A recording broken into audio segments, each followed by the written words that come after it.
ఈరోజు కడప మున్సిపల్ కార్పొరేషన్లో చరిత్రలో మిగిలిపోతుంది. ఇది ఒక దుర్దినం. ఈరోజు అబ్సల్యూట్ మెజారిటీ ఉన్న వైఎస్ఆర్సీపీకి సంబంధించిన మేయర్ గారు ఏ విధమైన చర్చ లేకుండా, అజెండాలో ఏ విధమైన పాయింట్స్ చదవకుండా,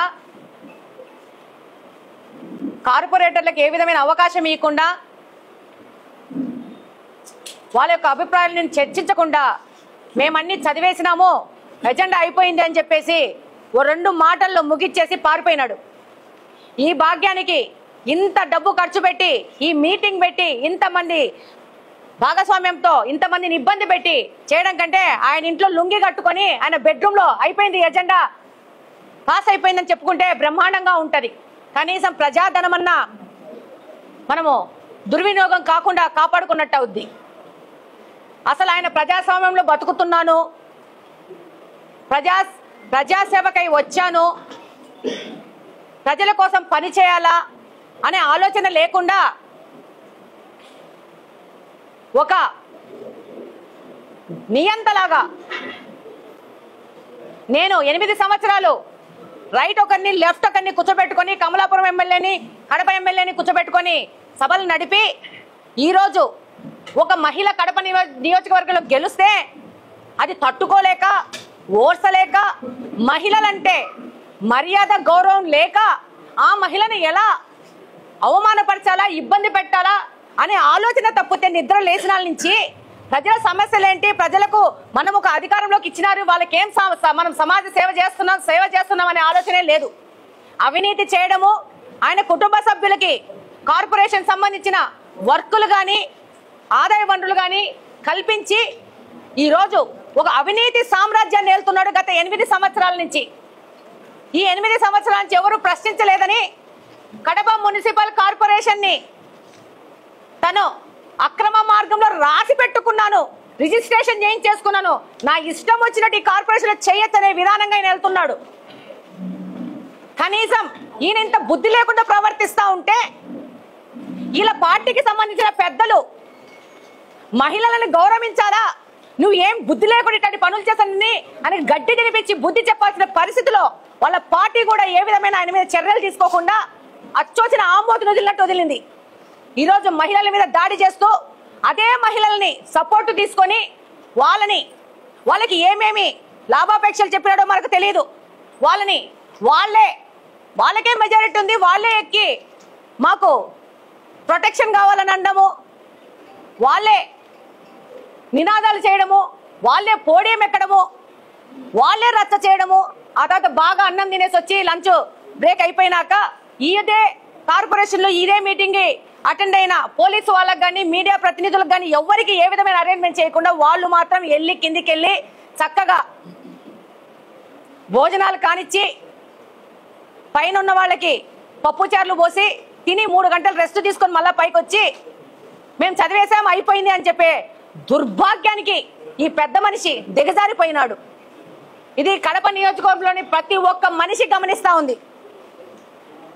మహిళలను అడ్డుపెట్టుకొని రాజకీయం చేయాలనుకుంటున్నాడు. నేను గెలిచి 6 నెలలే అయింది, నాకు రాజకీయాలు తెలీదు. నువ్వు గత 20-30 సంవత్సరాల నుంచి రాజకీయాల్లో ఉన్నావు. నువ్వు భవిష్యత్తులో చిన్నగా వచ్చి ప్రజాసేవ చేయాలనుకున్న వాళ్ళకి నువ్వు చూపించే మార్గం ఇదా అని ప్రశ్నిస్తా ఉన్నాను. అసలు కడపలో అవినీతి చేసి పెట్టేశాడు మొత్తంగా. ఈరోజు మీరు గమనిస్తే దేవుని కడప రోడ్డు కృష్ణా సర్కిల్ నుంచి ఎవరు చేశారు? ఈ యొక్క పెద్ద మనిషికి సంబంధించిన వ్యక్తి కాదా? ఢిల్లీ పబ్లిక్ స్కూల్ దగ్గర రోడ్డు ఈ పెద్ద మనిషికి సంబంధించిన వ్యక్తే. ఈయన కుటుంబ సభ్యుడే చేసి ఈ రోజు ఆల్రెడీ 2 నెలలే అయింది ఆ రోడ్డు ఓపెన్ అయ్యి, ఆల్రెడీ క్రాక్స్ వచ్చి నాణ్యత లేని వర్క్ చేశాడు. దాని మీద చర్యల గురించి మాట్లాడుతున్నాడా? ఈరోజు మాసాపేటలో టెంపుల్ ని బగలగొట్టినారు. కార్పొరేషన్ వైపు నుంచి ఒక అగ్రిమెంట్ అయ్యి టెంపుల్ ని మేమే కడతామని చెప్పినారు. కట్టినారా? ఎన్ని రోజులైంది టెంపుల్ పగలగొట్టి? ఈ రోజుకి ఎన్ని రోజులు కావస్తా ఉంది?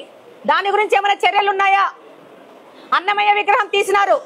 ఆ రోజు అక్కడ ప్రాంతంలో ఉన్న వాళ్ళకి మేము మళ్ళా కట్టిస్తాం ఆ గుడిని, మాది బాధ్యత అని అగ్రిమెంట్ అయ్యారు. దాని గురించి ఏమైనా చర్యలు ఉన్నాయా? ఎన్ని మసీదు స్థలాలు, ఎన్ని చర్చిలు అన్యాక్రాంతం అయిపోయినాయి ఈ కడపలో. దాని మీద చర్యలు ఉన్నాయా? ఈరోజు అవినీతి ఎంత ముందుకెళ్ళిందంటే వీళ్ళకి గుళ్ళ స్థలాలు, మసీదు స్థలాలు, చర్చి స్థలాలు కూడా వదలని పరిస్థితుల్లో అవినీతి చేశారు వీళ్ళు. ఈరోజు తెలుగుదేశం పార్టీ అధికారంలోకి వచ్చింది. ఇక్కడ ఎమ్మెల్యే తెలుగుదేశం పార్టీకి సంబంధించిన ఒక మహిళ గెలిచింది. ఈరోజు తెలుగుదేశం పార్టీకి 8 మంది కార్పొరేటర్లు వచ్చినారు అనే విషయాన్ని డైజెస్ట్ చేసుకోలేక ఒక కుర్చీ అనే డ్రామా మొదలు పెట్టాడు. ఈరోజు మొన్న మాట్లాడతారు కడపలో నీ తాగునీటి సమస్య లేదని చెప్పి, గాంట్ నుంచి ఉమ్ముతారు వీళ్ళ ముఖాల మీద. కడపలో తాగునీటి సమస్య లేదు అని చెప్తే ప్రజలు వీళ్ళకు బుద్ధి చెప్పే టైం ముందుంది. నిన్న ఎవరో ఆఫ్రికా అడిగితే అలా చెప్తాము మీడియాకి అంతే అని చెప్తాడంటే ఈ పెద్ద మనిషి. ఇలాంటి పరిస్థితులు ఈ కడప మున్సిపల్ కార్పొరేషన్ ఇలాంటి వ్యక్తి ఆధీనంలో ఉంది. అన్అఫిషియల్ గా రాసేసుకున్నాడు. ఇక్కడ ప్రజాస్వామ్యం లేదు, ప్రజల సమస్య గురించి చర్చ లేదు.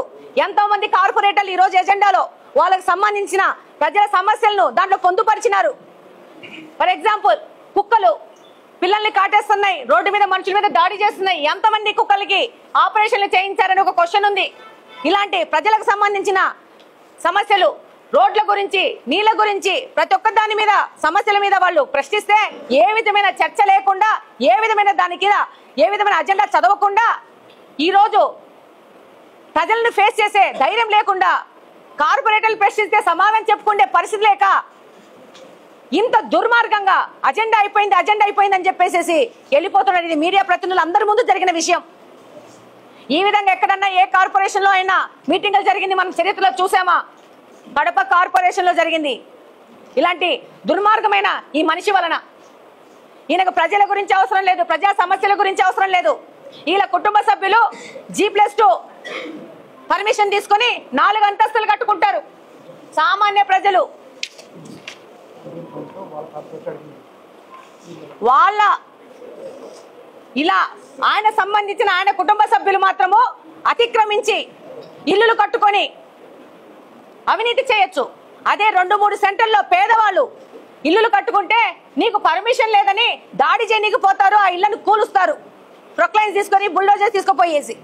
ఇది వన్ సైడెడ్ రాజ్యాంగం నడుపుతున్నాడు ఈ పెద్ద మనిషి. ఈరోజు ఇదే అజెండాలో దాదాపు